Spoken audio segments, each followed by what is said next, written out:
Kepada Dewan Juri yang kami hormati dan seluruh panitia, perkenalkan nama saya Arfiana Subekti. Saya Angela Mercy Daungapen. Saya Dian Felicia Stefani. Kami dari tim Barudak Sayuka SMA Katolik Santo Yusuf Karangpilang akan mempresentasikan makalah kami yang berjudul Ketidakadilan yang Timbul Akibat Kurang Selarasnya Hukum dan Politik. Apa saja yang akan dibahas pada makalah kita? Yang pertama, ada pendahuluan, kedua kajian teori, ketiga pembahasan, dan yang keempat penutup. Sebelum masuk ke pembahasan makalah, ada sebuah kalimat yang kita kutip dari Benjamin Franklin, yaitu keadilan tidak akan ditegakkan sampai mereka yang tidak terdampak sama murkanya dengan mereka yang terdampak.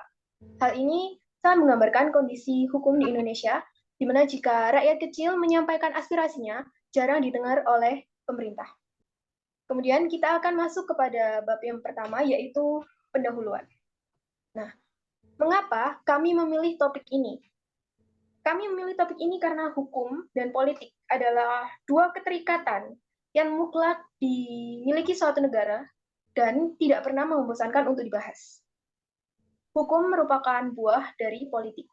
Namun, realita penerapan hukum yang ada di Indonesia justru tajam ke bawah namun tumpul ke atas.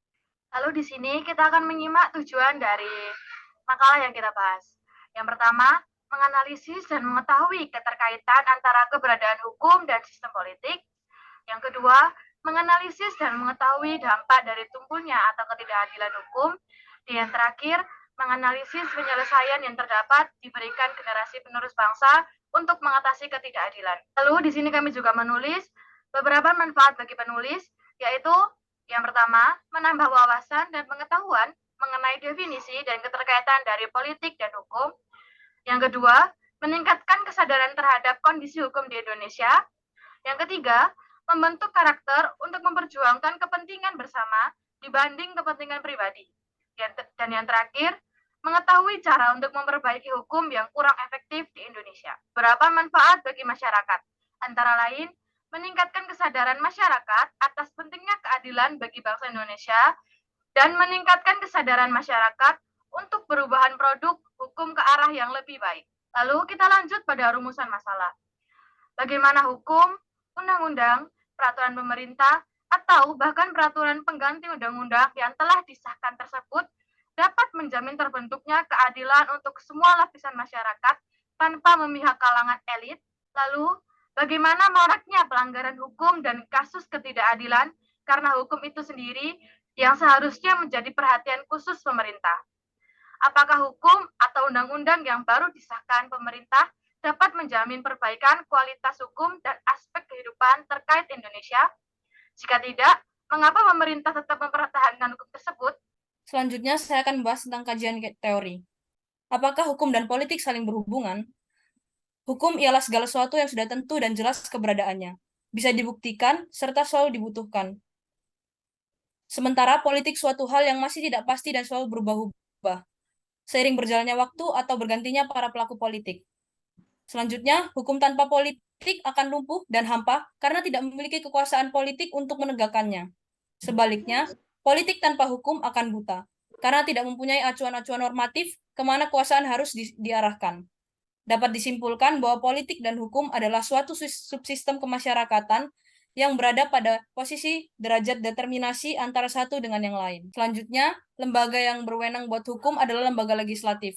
Terdapat 3 anggota lembaga legislatif, yaitu DPD atau Dewan Perwakilan Daerah, selanjutnya DPR atau Dewan Perwakilan Rakyat, yang terakhir adalah MPR atau Majelis Perwakilan Rakyat. Kita memasuki bagian pembahasan. Pembahasan yang pertama adalah tentang realita hukum di Indonesia. Hukum yang berlaku di Indonesia adalah peninggalan zaman kolonialisme dari bangsa Eropa. Hukum tersebut ternyata belum dapat menjamin tegaknya keadilan. Ketidakadilan timbul karena adanya stratifikasi dalam masyarakat. Stratifikasi tersebut pada akhirnya menyebabkan perbedaan penghayatan hukum yang berlaku.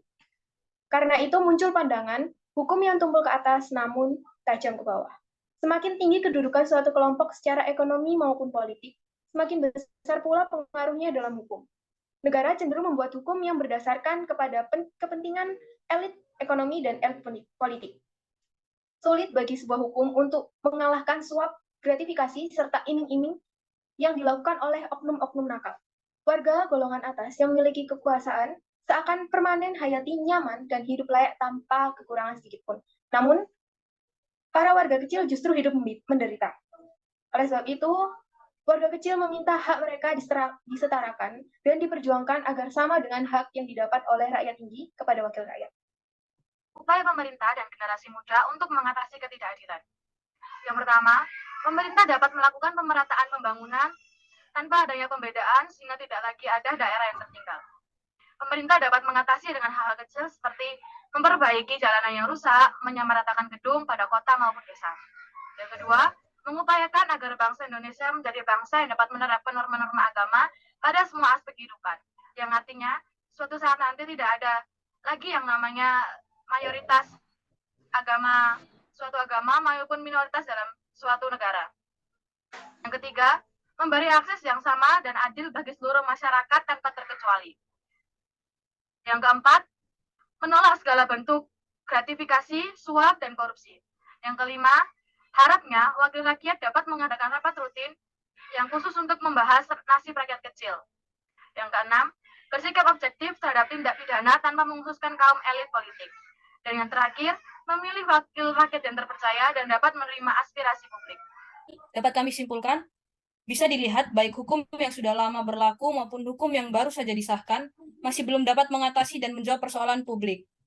Pemerintah tetap mempertahankan hukum tersebut karena pemerintah melihat adanya keuntungan bagi keuangan negara. Keadilan bisa diperjuangkan mulai dari diri kita sendiri.